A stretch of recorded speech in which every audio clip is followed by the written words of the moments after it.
Selamat pagi, Senisen. Salam sehat selalu. Pagi ini kembali bersama 15 menit bahas SNI, Libas. Dan kali ini bersama saya, Bapak Iman Sudarwo, Kepala Badan Standarisasi Nasional periode 2002-2008. Tentunya beliau sangat istimewa bagi kita semua dan secara khusus menyempatkan diri hadir ke studio podcast BSN di dalam suasana spesial menyambut hari ulang tahun Perak BSN. Beliau adalah kepala BSN kedua, tentunya di dalam sejarahnya beliau memiliki peran yang sangat luar biasa ketika BSN baru berkembang. Selamat pagi Pak Iman. Selamat pagi Pak. Salam sehat selalu. Alhamdulillah. Bagi awalan yang ringan-ringan dulu ya Pak. Ya Pak. Jadi BSN ini sekarang mungkin 80% milenial. Jadi kalau mungkin Bapak bisa menceritakan pada saat Bapak pertama kali diangkat sebagai kepala BSN, bagaimana kesan Bapak, harapan Bapak pada saat itu. Monggo Pak Iman. Terima kasih Pak. Seperti tadi Pak Doni katakan, kan saya kepala kedua Pak ya. Jadi sebetulnya pada waktu saya masuk BSN, sistemnya itu sudah duduk baik. Jadi kalau kita bilang bahwa siapa yang paling berjasa membangun BSN dan Standarisasi Nasional Indonesia, sebetulnya Pak Herudi, almarhum Pak Herudi. Karena pada waktu saya masuk menggantikan beliau, sebetulnya sistemnya sudah tertata baik. Memang penerapan dari sistem tertata baik itu belum terlalu lancar, karena pola berpikir di layer berikutnya di dalam organisasi itu juga masih perlu dipertajam lah, memahami betul bagaimana hubungan satu sama lain antar elemen di dalam sistem tersebut. Jadi pada waktu itu kemudian ya lebih banyak saya sebetulnya mencobalah meningkatkan, mengkoreksi, memperbaiki pola berpikir supaya inline dengan sistem yang diterapkan oleh Pak Herudi. Jadi memang saat itu baru pondasi awal ya Pak Iman ya. Dan saya juga ingat saat itu saya baru 1 tahun pindah dari LIPI ke BSN. Jadi mungkin ya masih CPNS yang berusia 2 tahun saat itu. Nah kemudian pada saat Bapak mulai memimpin BSN, tentunya kan ada harapan, ada target tertentu di dalam satu periode katakanlah kepemimpinan Bapak di BSN. Nah kira-kira harapan Bapak saat itu apa, dan apakah itu semua dapat Bapak capai ketika Bapak purna menjalankan tugas sebagai kepala BSN? Jadi sebetulnya di setiap masalah itu ada 2 aspek. Aspek pertama itu aspek-aspek yang fundamental. Jadi infrastruktur, kemudian struktur dari sistem yang diterapkan di atas infrastruktur tersebut, itu semua hal-hal yang fundamental. Kemudian yang kedua ada hal yang kekinian, permasalahan kekinian. Misalnya pada waktu itu pemerintah sedang ingin meningkatkan penggunaan gas tabung, sehingga diperlukan standar untuk tabung gas. Ingat Pak. Ya, itu adalah aspek-aspek kekinian yang dihadapi. Nah, jadi pada waktu itu ya seperti mau tidak mau saya harus menghadapi dua-duanya. Tetapi biar bagaimana juga saya ingin lebih fokus kepada yang fundamental. Nah, dari sistem yang saya sampaikan tadi oleh Pak Herudi sudah baik, ada beberapa gap. Misalnya sebagai contoh gini, kalau kita lihat lembaga standar di luar negeri, itu kebanyakan adalah organisasi yang di mana para industri, para saintis itu bisa menjadi member. Jadi mereka lembaga standar tersebut punya member yang terlibat di dalam pengembangan standar. Untuk Indonesia susah karena BSN adalah lembaga pemerintah, sehingga tidak bisa lembaga pemerintah itu menarik membership gitu. Sehingga pada waktu itu saya lihat ada satu gap yang harus diisi, yaitu bagaimana menciptakan vehicle agar para industriawan, para pakar dan lain-lain itu bisa terlibat. Nah, sehingga pada waktu itu salah satu yang kita buat adalah membangun Mastan, masyarakat standarisasi. Dengan harapan Mastan bisa menjadi channel di mana kemudian para industriawan, para para akademisi, pakar dan lain-lain bisa menjadi member. Jadi menarik partisipasi semua ya Pak Iman. Dan bisa terlibat secara langsung di dalam pengembangan standar, baik terlibat di dalam panitia teknis maupun di dalam voting. Karena biar bagaimana juga kita harus lihat bahwa siapa yang mendeliver standar ke pasar itu adalah industri. Jadi kalau para industriawan tidak terlibat, sukar diharapkan mereka secara aktif mendeliver standar itu ke pasar. Dalam proses ya Pak Iman ya. Itu salah satunya misalnya. Jadi mengisi gap. Yang kedua adalah tentunya panitia teknis. Jadi kita melihat pada waktu itu banyak kali standar-standar yang sudah sebetulnya kadaluarsa tapi dibiarkan. Jadi kalau inventory itu kayak dead stock Pak, deadwood kan. Padahal kalau kita mau lihat progres kan biasanya kita gunakan rasio-rasio. Nah kalau adanya deadwood begitu banyak, ya rasio kita rendah terus gitu. Sehingga pada waktu itu usahanya adalah bagaimana mengupdate atau bahkan mencabut kembali standar-standar yang sudah tidak terpakai begitu. Dan tentunya di situ memerlukan aktivitas dari panitia teknis, baik dari segi aktivitasnya maupun dari kualitasnya dan lain-lain. Jadi itu salah satu hal yang juga menjadi fokus pada waktu itu. Walaupun pada waktu saya kemudian pensiun itu belum selesai. Kalau yang Mastan basically sudah terbentuk, walaupun juga masih tahap-tahap awal sehingga masih memerlukan perkembangan banyak. Kesulitannya apa Pak Iman saat itu? Kok belum selesai? Sebetulnya resistensinya banyak juga dari departemen. Jadi waktu itu kan kita kirimkan list standar untuk masing-masing. Ya daftar standar ya. Yang begitu banyak dengan harapan mereka mencoret, tapi banyak yang ada juga lah reluctancy. Karena ya, tahu saya mungkin dianggap standar seperti harta karun barangkali. disimpan pakai nama nilainya meningkat gitu. Padahal kita tahu bahwa teknologi kan berkembang terus. Artinya perubahan akan cepat lah, semakin cepat. Jadi tidak ada gunanya juga membuat standar itu menjadi sesuatu yang stagnan gitu. Nah sebetulnya yang paling sukar adalah justru konsumen, karena biar gimana juga yang mendeliver standar adalah industri. Harusnya dia bisa menjadi, kalau dia akan menjadi sangat bermanfaat kalau dia diacu oleh konsumennya. Nah ini barangkali kondisi yang paling sukar, dan saya bayangkan sampai sekarang pun barangkali isu yang paling sukar adalah bagaimana membangun kesadaran konsumen mengenai pentingnya standar.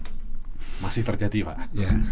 Nah, pada waktu itu terus terang saja kita usahakan juga melalui Mastan, melalui berbagai channel, melalui university dan lain-lain.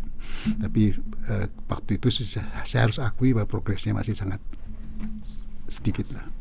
Ya Pak Iman, jadi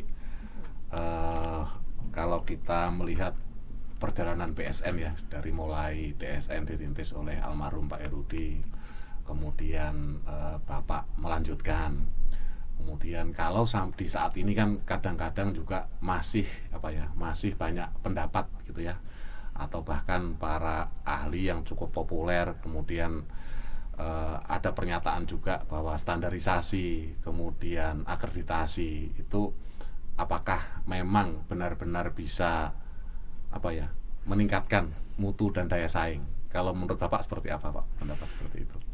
Artinya gini, PSN itu kan tugas utamanya sebetulnya membuat standar yang voluntary ya. Bahwa kemudian karena WTO dan lain kemudian itu diadopsi menjadi technical regulation, sebetulnya yang terjadi pada waktu itu terjadilah pergeseran tanggung jawab dari BSN masuk menjadi tanggung jawabnya regulator gitu. Tapi BSN sebetulnya fokusnya harusnya pada voluntary. Nah, kalau voluntary kemudian kita kaitkan dengan competitiveness, tentunya akhirnya adalah sejauh mana standar kita diterima oleh pasar. Tidak hanya di dalam negeri, tetapi di luar negeri. Gitu. Nah, makanya pada waktu itu juga saya tekankan perlunya udahlah adopsi. Adopsi. Jadi kalau kita membuat perubahan dari standar-standar internasional, ISO, IEC dan lain-lain, kodeks dan lain-lain, itu harus jelas dengan reasoning yang jelas. Gitu. Nah, memang pada waktu itu agak melawan arus, karena pada waktu itu belief di banyak departemen adalah justru ingin membuat standar berbeda untuk proteksi. Jadi mereka inginnya berbeda supaya proteksi, jangan barang import masuk gitu. Sadar tidak sadar bahwa kita juga mengurangi kompetitivitas kita keluar. Dalam menurut saya sih begini Pak, dalam jangka panjang tidak ada negara yang tidak harus impor. Ya, saling membutuhkan ya Pak. Ya, karena tidak bisa memenuhi semuanya sendiri. Tapi persoalannya adalah lebih banyak berapa banyak kita bisa ekspor untuk mengimbangi impor kita gitu.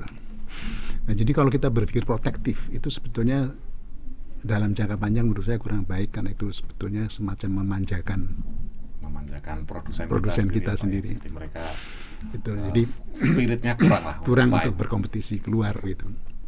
Nah, sehingga pada waktu itu saya tekankan sekali pentingnya adopsi. Itulah sebabnya kenapa pada waktu itu kemudian saya menjadi sangat aktif di ISO maupun di ASEAN. Di ISO saya pernah menjadi anggota konsul, kemudian kita menjadi chairman dari Development Country Committee dan lain-lain, itu karena sebetulnya itu. Dan juga mendorong supaya anggota-anggota Pantek itu aktif di TC-nya ISO ya Pak ya? Di technical TC-nya ISO. TC gitu. ISO Makanya pada waktu saya setelah pensiun saya dengar bahwa kita juga semakin aktif di TC, Pak Kukuh dan lain-lain. Itu saya kan ada kalau di atas TC itu ada Ya, ada boardnya, technical managementnya. Pak Kukuh waktu itu menjadi anggota TMB dan lain-lain, technical management board. Saya sangat gembira waktu itu, karena berarti kita sudah mulailah ke sana begitu. Jangan lupa juga bagaimana dulu kita aktif di kodeks, ikutlah membuat standar mengenai berbagai standar yang kita sarankan menjadi standar kodeks. Itu sebetulnya adalah kesana. Jadi mudah-mudahan sesuai dengan cita-cita Pak Iman dulu. Jadi saat ini satu orang Pak yang dulu mungkin salah satu peserta buku yang dulu saya sering bantu Pak Iman, buku pengantar standarisasi itu IKE itu masuk PSN dan sekarang menjadi Regional Officer Asia Pasifik ISO di Jenewa Pak. Mudah-mudahan bisa sesuai dengan apa yang Bapak harapkan dulu. Nah kemudian ini kami ingin konfirmasi ini Pak Iman sebenarnya. Jadi pada saat itu kan kondisinya BSN ya, BSN, di dalam BSN itu ada pengembangan SNI, kemudian akreditasi, kemudian ada Komite Standar Nasional Satuan Ukuran, kemudian ada pengelolaan SNSU yang dilakukan di unit Eselon 2 di bawah LIPI. Tapi kemudian dengan berjalannya waktu, pimpinan BSN pada saat itu di 2014 sampai 2018 itu kemudian membawa misi supaya infrastruktur mutu itu berada di dalam satu kendali. Di tengah-tengah koordinasi itu bukan masalah yang sederhana di Indonesia. Akhirnya kan 3 pilar itu untuk saat ini dijadikan satu. Nah menurut Bapak apakah itu merupakan tren yang baik dari dulu yang Bapak rintis atau seperti apa Pak? Yang baru kan SNSU Pak ya. Betul. Kalau kan untuk akreditasi BSN untuk standarisasi sudah duduk kan. Dan pada waktu sistem dibangun oleh Pak Herudi juga SNSU tidak di dalam kendalinya BSN. Kita lebih banyak kemudian menjadi advisory Pak ya, advisory sama managing ya. Kesetaraan kita maupun pengakuan internasional terhadap standarisasi kita. Jadi membuat prosedurnya sesuai, melakukan uji laboratorium internasional dan lain-lain gitu. Nah, sebetulnya sih apakah di dalam atau di luar, asalkan koordinasinya baik dan perkembangannya masing-masing baik, nggak ada masalah. Ya. Jadi artinya sekarang di bawah kendalinya BSN pun fine gitu. Asal jangan sampai BSN menjadi bottleneck malah. Betul. Gitu. Jadi pertanyaannya adalah dengan masuknya SNSU ke dalam BSN, kemajuan apa yang akan terbentuk gitu. Jadi sebetulnya pertanyaan begitu Pak. Jadi terlepas dari itu di dalam di luar, sekarang kan kebijakannya adalah di dalam. Pertanyaannya menjadi sejauh mana BSN bisa menciptakan perubahan ke arah kemajuan yang diinginkan. Karena pada waktu zaman saya itu kan kita masih punya ketergantungan cukup tinggi keluar karena ada beberapa satuan ukuran yang kita tidak mempunyai peralatannya. Okay. Standar primernya nggak punya, atau standar sekundernya pun nggak punya. Nah sekarang pertanyaannya, apakah itu menjadi lebih baik atau tidak, sejauh mana ketergantungan kita, sejauh mana pengakuan internasional terhadap standar SNSU kita dan seterusnya. Barangkali itulah pertanyaannya Pak. Jadi jangan diributkan di mana dia. Siap. Gitu. Siap. Jadi kalau seperti itu jadi ingat dulu kalau dipanggil Pak Iman sampai malam terus dites. Gitu.